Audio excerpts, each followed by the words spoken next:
Bonjour et bienvenue sur la cuisine de Philippe. Aujourd'hui, je vous propose une recette de gratin de pommes de terre aux oignons.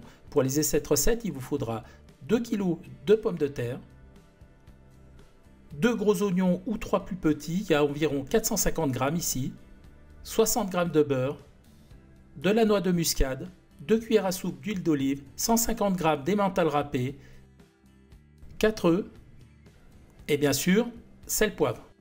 J'épluche les oignons et je les émince assez finement comme ceci. Les oignons sont émincés, je les réserve. À présent, on va s'occuper des pommes de terre. À l'aide d'un économe ou d'un rase-légumes, on les pèle.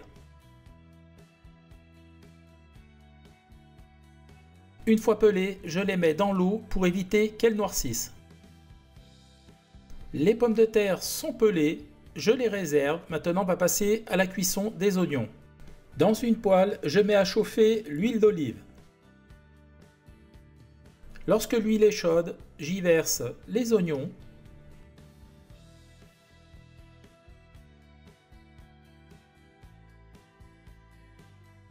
Immédiatement, je les sale. Donc là, on est généreux avec le sel. Il faut que les oignons rendent leur eau de végétation. Et je vais les faire revenir à feu moyen pendant quelques minutes. On maintient un feu doux. On ne veut surtout pas de coloration, on veut que les oignons cuisent et caramélisent légèrement. Lorsque ça commence à légèrement caraméliser, vous voyez, un petit peu brun comme ça, on arrête, on coupe le feu et on réserve. À présent, on va râper les pommes de terre. Alors, je prends une pomme de terre, je l'essuie soigneusement et là, je vais utiliser une râpe à gros trous, comme ceci. Alors, vous pouvez utiliser un robot si vous le souhaitez. Et je vais râper la pomme de terre. Donc on fait des mouvements va-et-vient, on fait attention à ses doigts.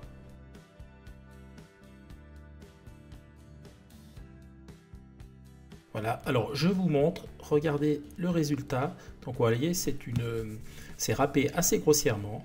Et je fais pareil avec le reste. Les pommes de terre sont râpées, on va passer à la suite. Maintenant, on va passer à l'assemblage. Alors j'ajoute aux pommes de terre les oignons.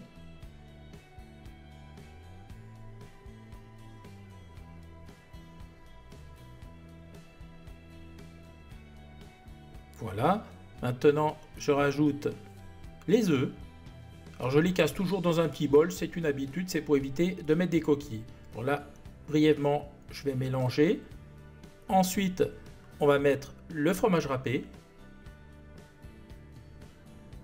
Et on va assaisonner. Alors on met du sel, alors on en met pas mal parce que bon, la patate a besoin d'être bien salée.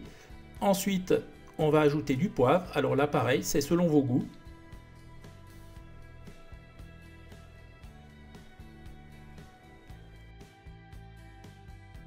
Et maintenant, je vais rajouter de la muscade. Alors, je râpe directement la noix dans mon plat. Si vous avez de la muscade déjà moulue, c'est parfait. Alors là, vous en mettez, c'est selon vos goûts, hein.